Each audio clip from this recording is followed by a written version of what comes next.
This is one of the most ghastly crimes I've ever seen. The hottest places in hell are reserved for people like you.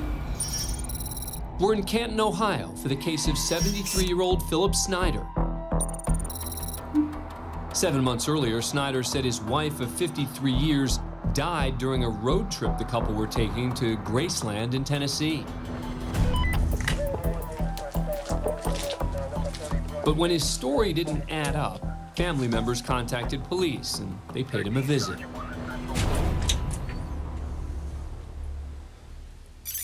You guys okay? I'm okay, yes. Okay. My wife passed away. Snyder claimed that just 4 days earlier, his wife died of a medical emergency near Graceland. She choked on her phlegm. She'd been choking for about a year. Okay. And she wanted to go down one more time before she died. I think she knew she was going to die.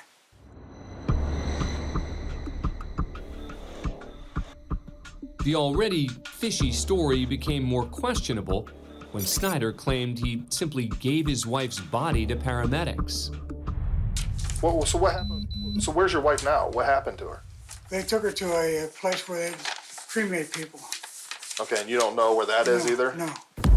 Police became even more suspicious during follow-up interviews when details of Snyder's story changed, and they were unable to find any record of his wife being admitted to a cremation facility in Tennessee. Investigators didn't have enough evidence to charge Snyder with any crime. So for him, life continued as usual, including daily coffee and conversation with other locals around town. You enjoying this weather? But unknown to Snyder, the person indulging him in conversation today is actually undercover police officer Joan Bauer, who's been sent in to crack the case. What's your name? Who? I'm Missy. Missy? Yeah. Nice to meet you. Yeah. In the weeks that followed, Bauer befriended Snyder and earned his trust. All the while, their conversations were being recorded. It's gonna be nice tomorrow. You wanna go for a walk tomorrow? Maybe. Over time, Bauer got him to open up about his wife's death and the story he told police. Okay. I lied to them, Right. so they figured it out. Yeah, but Since I lied to them, they spent all that time searching for her. like you said, as long as they don't have the body, they can't tell what she died from. What I did first was I said the paramedics in Memphis took her because she died on the way to Memphis. Oh, okay. Officer Bauer continued pressing Snyder for details, but no one could have imagined what came out of his mouth next. Can you imagine a hammer this big and this big around? Like a mallet? Yeah, 2 pounds. Okay. Just scenario. Right. Say I bonked her in the head Right. and her tongue came out. Just scenario. Right. And I put a bag over her head. The recorded conversation is enough for police to make an arrest later that day, believing Snyder killed his wife in their home before ever leaving for a road trip. Step up. You're kidding. Step up. You're kidding. Fun of games are over. Philip Snyder was charged with aggravated murder and gross abuse of a corpse. No motive was established for the killing. Now in court, he's looking to solidify a plea agreement with the state, which calls for him to disclose the whereabouts of his wife's body in exchange for a recommended life sentence with parole eligibility after 20 years. To the charge of aggravated murder, how do you plead?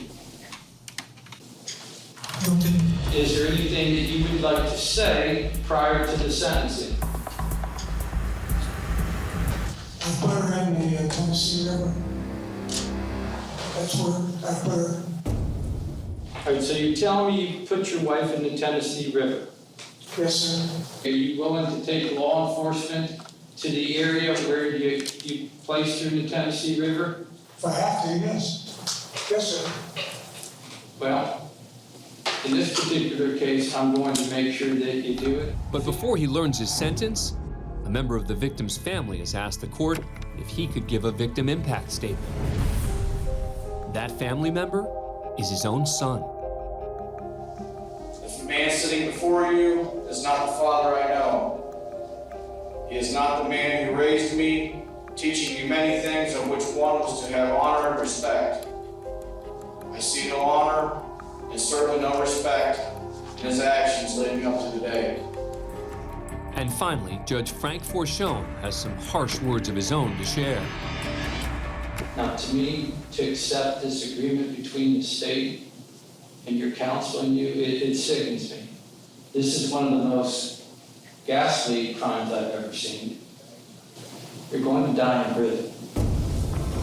That's the legacy that you left this family. And the last comment that I will make to you, sir, is this, and I hope you think about this for the rest of your life. The hottest places in hell are reserved for people like you. As to the aggravated murder, I'm going to sentence you to life imprisonment with parole eligibility after serving 20 years of imprisonment. Like I said before, you're going to die in prison. Following the hearing, Snyder changed his story again, claiming he dumped his wife's body in a dumpster in Kentucky. Her remains have yet to be found. Thanks for being a fan of Court Cam. Subscribe to A&E to never miss a new video and catch full episodes on aetv.com.